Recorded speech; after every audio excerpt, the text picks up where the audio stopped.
নির্ধারিত সময় স্লোভেনিয়ার জমাটরক্ষণ ভাঙতে পারলেন না ক্রিস্টিয়ানো রোনাল্ডো, ব্রুনো ফার্নান্ডেজ এবং রাফায়েল লিয়াওরাও। রোনাল্ডো পেনাল্টি পেয়েও মিস করলেন। ম্যাচ গড়ালো টাই ব্রেকারে, যেখানে অবিশ্বাস্য দৃঢ়তা দেখালেন গোলরক্ষক দিয়েগো কস্তা। আর অসাধারণ নৈপুণ্য প্রতিপক্ষ একটি গোলের দেখাই পেল না।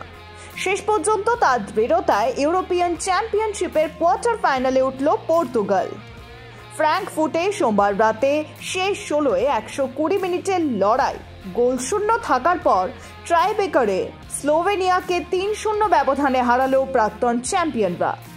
আগামী শুক্রবার সেমিফাইনালে ওঠার লড়াইয়ে ফ্রান্সের মুখোমুখি হবে পর্তুগাল। উল্লেখ্য, 2016 আসরের ফাইনালে ফ্রান্সকে হারিয়েই শিরোপা জিতেছিল পর্তুগিজরা।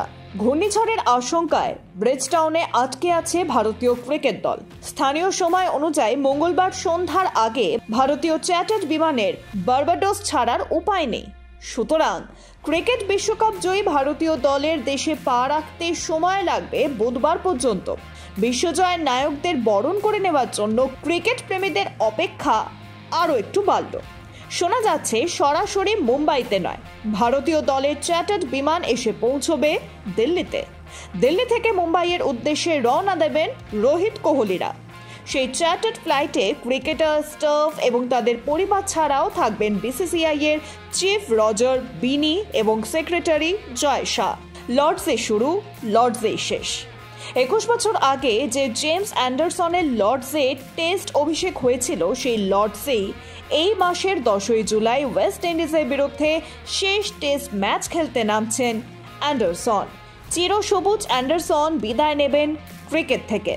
তবে অবসর নিলেও ইংল্যান্ড দলের সঙ্গে এখনই সম্পর্ক মিটে যাচ্ছে না অ্যান্ডারসনের।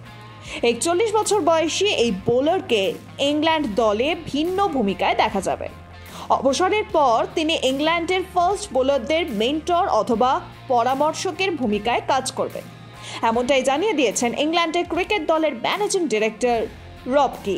ইউরোপিয়ান চ্যাম্পিয়নশিপে চলতি আসরে সবচেয়ে বেশি বয়সী খেলোয়াড়দের রেকর্ড করলেন পর্তুগিজ ডিফেন্ডার পেপে।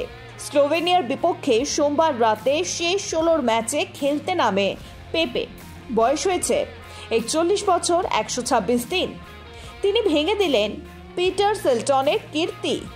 1990 সালের বিশ্বকাপে ইতালির বিপক্ষে তৃতীয় স্থান নির্ধারণী ম্যাচে এই ইংলিশ কিংবদন্তি গোলরক্ষক খেলতে নেমেছিলেন 40 বছর 292 দিন বয়সে। স্বাগতিক যুক্তরাষ্ট্র গ্রুপ পর্ব থেকে বিদায় নিল। মঙ্গলবার গ্রুপ পর্বের শেষ ম্যাচে উরুগুয়ের কাছে হেরে গেল প্রেগ বলহাট্টারের দল যুক্তরাষ্ট্র। প্রথমার্ধ ছিল গোলশূন্য। দ্বিতীয়ার্ধের 66 মিনিটে ম্যাথিয়াস অলিভেরা উরুগুয়ের হয়ে গোল দেন। এই গোলে হেরে স্বাগতিক যুক্তরাষ্ট্র গ্রুপ পর্ব থেকে বিদায় নিল। যুক্তরাষ্ট্রকে হারিয়ে গ্রুপের সেরা হয়ে কোয়ার্টার ফাইনালে গেল উরুগুয়ে। বুধবার ব্রাজিল রানার্স আপ হয়ে শেষ 8-এ উঠলে উরুগুয়ের মুখোমুখি হবে। আর বলিভিয়াকে 3-1 গোলে হারিয়ে গ্রুপ সি থেকে দ্বিতীয় দল হিসেবে কোয়ার্টার ফাইনালে উঠল পানামা। প্রথম ম্যাচে পানামা হেরেছিল উরুগুয়ের কাছে। এরপর তারা টানা 2 ম্যাচ জিতে গ্রুপে দ্বিতীয় হয়ে কোয়ার্টার ফাইনালে গেল। পানামা বলিভিয়াকে 3-1 গোলে হারিয়ে গ্রুপ সিতে দ্বিতীয় স্থান অর্জন করে কোপা আমেরিকার কোয়ার্টার ফাইনালে খেলার যোগ্যতা অর্জন করেছেন। এই নিয়ে পানামা দ্বিতীয় কোপা আমেরিকায় খেলছেন। এই জয়ের ফলে তারা 6 পয়েন্ট নিয়ে তৃতীয় স্থানে রয়েছেন। মার্কিন যুক্তরাষ্ট্রের চেয়ে 3 পয়েন্ট উপরে থেকে মধ্য আমেরিকান দল হিসেবে প্রথমবারের মতো নকআউট পর্বে পৌঁছালো। প্রথম ম্যাচ পানামা উরুগুয়ের কাছে হেরেছিল। এরপর 2টি ম্যাচ জিতে কোয়ার্টার ফাইনালে তারা পৌঁছলো।